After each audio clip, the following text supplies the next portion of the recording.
Hello, and welcome to today's subscriber contract reading stories set in Haven Island and supplied to us today by Paul Anderson 37. So moving on to our briefing, short and sweet, 47 is having a try at the mission stories. And moving on to our targets, and today we have 5 of them, along with 1 objective. So for today's challenge, we'll be starting at the Shark Hut, where we will also have a remote magnetic gas grenade stored up. We'll be bringing with us a lockpick, a vial of emetic poison, and a silenced pistol.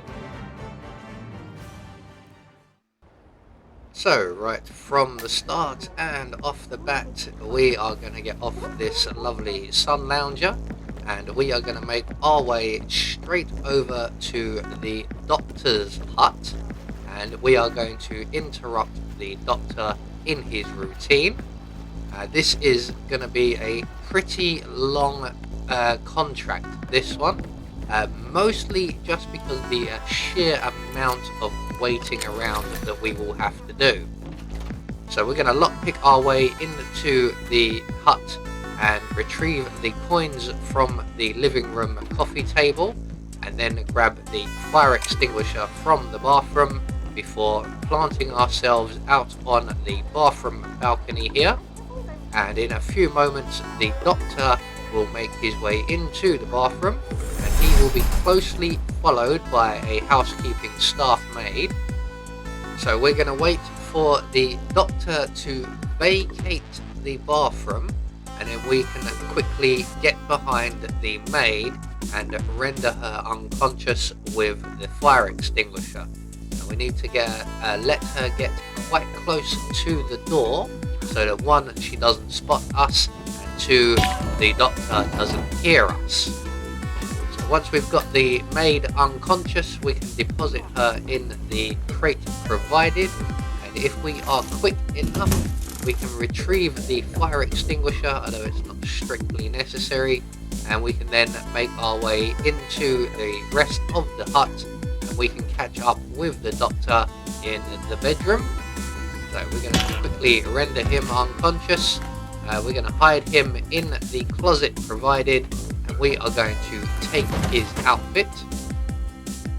There we go, nice snazzy fit. We're going to grab the stethoscope from either the doctor that we've just dropped, or there's one in the luggage just in front of us as well. Then from here we're going to make our way all the way over to Tyson Williams' villa, right at the back of the map. And we will first of all encounter 2 guards who will give us a bit of a feel, and we'll be frisked, and then we'll go in and we will speak to the butler, who we will then remove before then dealing with our target, Mr. Williams. So once we get to the villa, we're just going to drop our silenced pistol into the bushes here, as we will be going through a frisk as mentioned. That frisk happens doctor, right here. Mr. Williams is expecting you. He's in the house. Yes, I'm here to see Mr. Williams. Sorry, apparently he's having some dysfunctions, should we say. I'm here to provide him with the little blue diamond pills. Right, so once we're through the frisk, we're going to make our way into the main entrance of the building and engage the butler in conversation. Now, depending on where Tyson Williams is at this point, depends on how long we have to get rid of the butler. And it seems that I can see Mr. Williams is currently heading directly towards the bedroom where we are currently heading also. So we are going to have absolutely the minimum amount of time to get this done. So we're going to follow the butler into the room, close the door behind us, render the butler unconscious, and very quickly get him in the closet provided. So once we've got him safely stored up, we should have just enough time to get in position. There is Mr. Williams, and we're now just going to let everything here play out. Wait, and we're going you're to not follow Dr. the Singh. instructions. Who the hell are you? Dr. Singh is tired. Long night. He asked me to fill in. I knew I shouldn't have allowed him to bring that mistress of his here. I'm running a bad fever here, Doc. Burning up. I can't go outside. I can hardly stay inside. It started about 10 days ago. Singh gave me those pills over there, but they aren't helping. They just give me a migraine. I think I need something stronger here, Doc. Remove your robe, please. I want to check your breathing.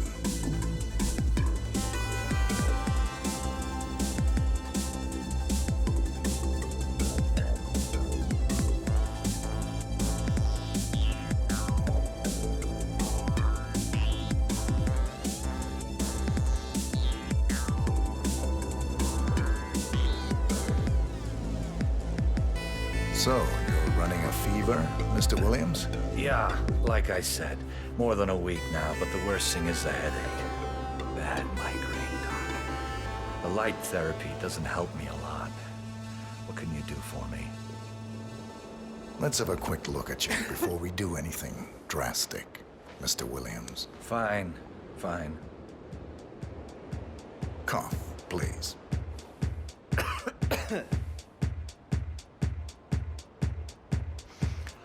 Look, tell it to me straight, Doc.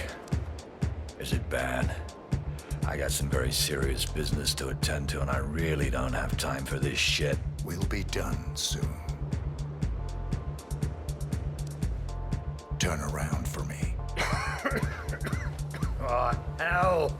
So at this Do anything point to our strangle final this cough, prompt Doc. will be to have a deal few with ideas, Mr. Williams, Mr. which we are going Williams. to do with the stethoscope, and we are going to very quickly deposit him in the closet along with the butler. And then once we're done there, we're going to take a bit of time out of our day to deal with the surveillance system. Now, this will just come in ever so slightly in handy when we get to Mr. Bradley.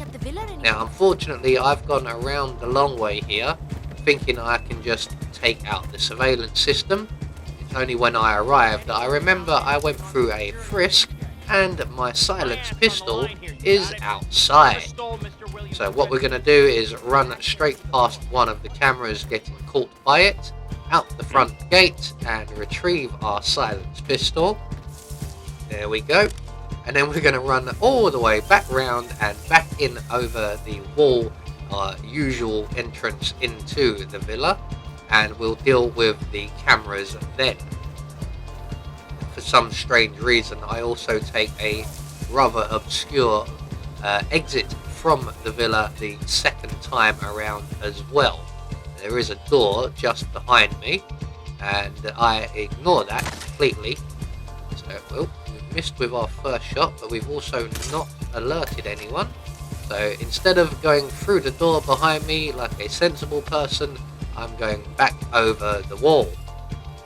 So next up, we are gonna have to go all the way back to the doctor's hut and put our suit back on, as all of our other eliminations require our suit. Now, I've done it this way around because you just didn't really have the time to get the other 4 targets and get to the doctor before he heads off to Mr. Williams's villa. So, on our way, we're going to grab a emetic flower. So we have an emetic poison. We're going to retrace our steps back to the doctor's hut, gain the suit we require, and then we're going to head straight under all of the huts here, and we're going to head straight for Mr. Jason Portman's hut.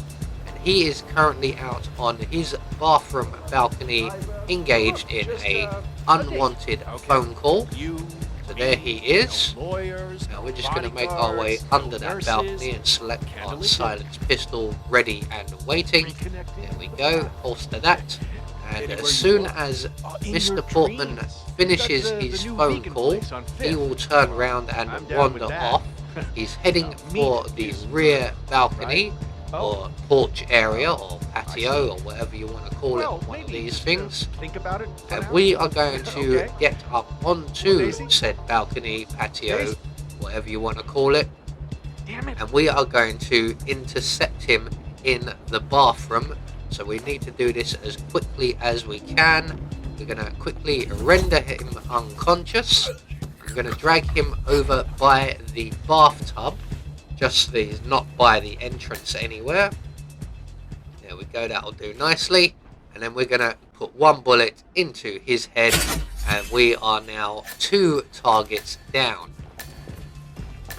So at this point we're going to do a little bit more running around, and then we're in for an incredibly long wait. So our next target will be Ludmilla Vetrova, and to deal with her we are going to poison the meal in the restaurant that she will go for.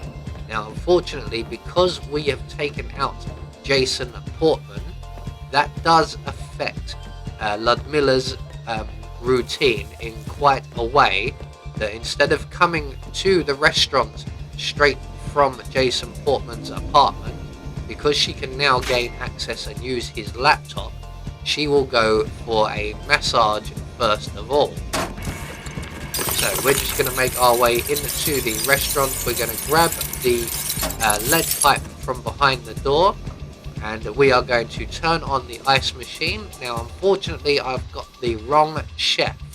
We need the chef who would be on the right, not the chef on the left. He's the head chef, and if we get rid of him, we will have to take his place and deal with Ludmilla ourselves. If we take the chef on the right, who has just moved back into position, we can then use his outfit to prepare and poison Ludmilla's meal. Then we can put our suit back on and leave. So there is the chef on the right. We're just going to wait for him to come in, close the door behind him, render him unconscious. We're going to deposit him in the chest freezer provided. There we go. We're going to take his outfit, and then we are going to prepare Ludmilla's meal. For some reason the lead pipe is not an illegal item, so we're just going to make our way to the back of the kitchen, prepare the meal for Ludmilla, add either our emetic poison or the flour to the meal, and then we can go and put our suit back on, and then all we have to do is wait for Ludmilla to come along.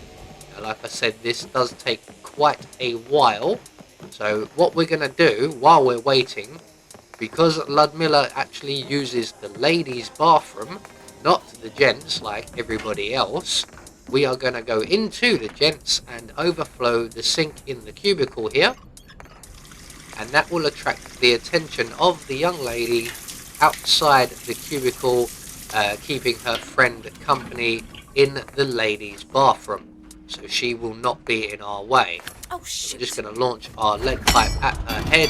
The door closes behind her nicely, and that is all done. So all we are going to do now is wait here for a considerable amount of time. There is Ludmilla just arriving at Jason Portman's hut.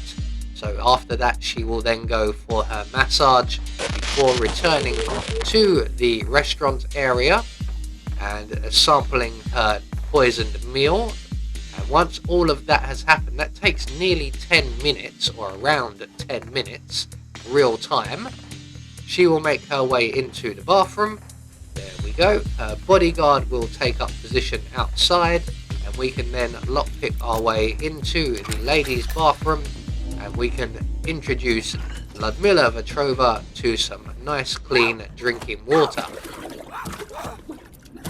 So that is 3 targets down with 2 more to go, and once again, depending on our timing, we could be waiting around for a while. So first thing we're going to do is return to the shark hut, which is our hut, and we are going to retrieve the gas grenade in a briefcase. Just remember which is our hut, and I actually forget and I'm heading for the wrong one. 47, the hut is directly to our right as we speak. No, you're going to go past it, you're heading for the wrong hut. 47, that's it, well done. Glad we got there in the end. So we're going to make our way up into the shark hut, lockpick our way in, unless we actually do have the key, which we do because we started here, and we can retrieve our gas grenade in a briefcase, remove the grenade from the briefcase, return it to the briefcase, thus activating it, and then select our detonator.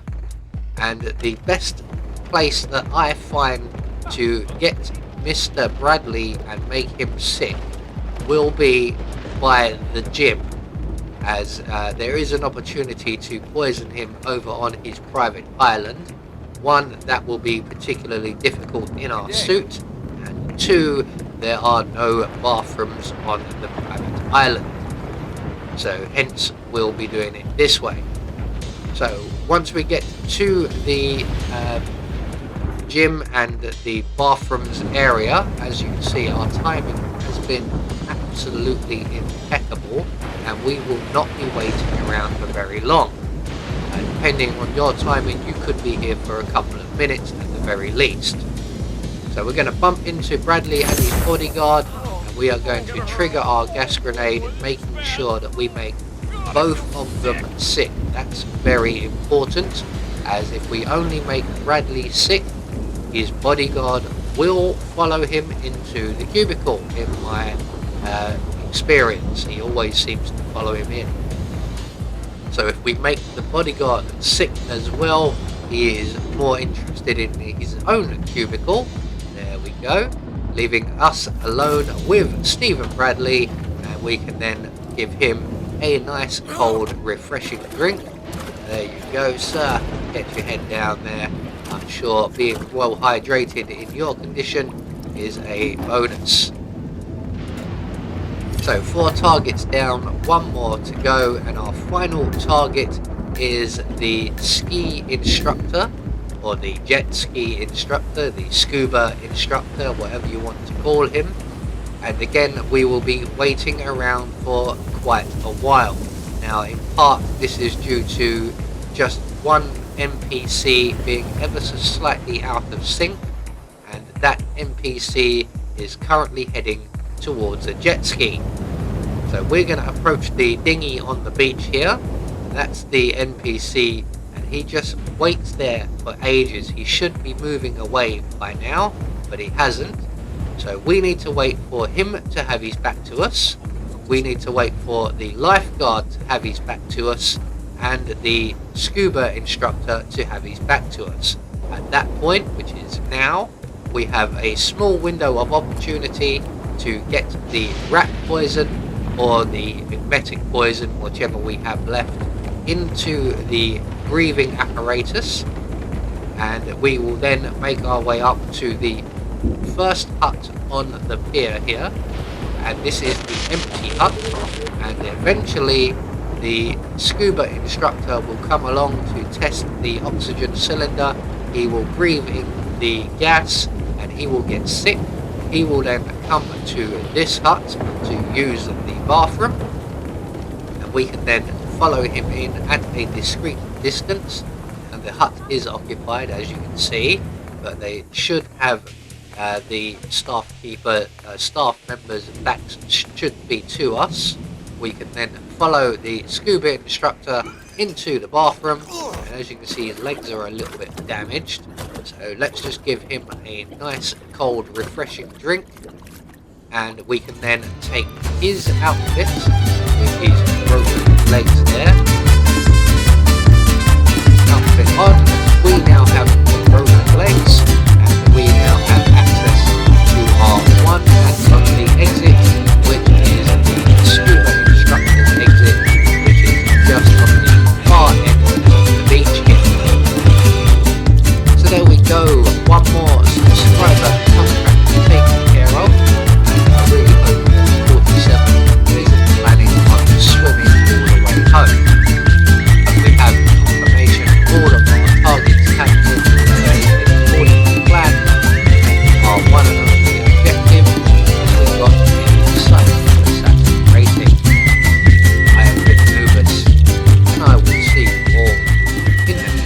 Adios.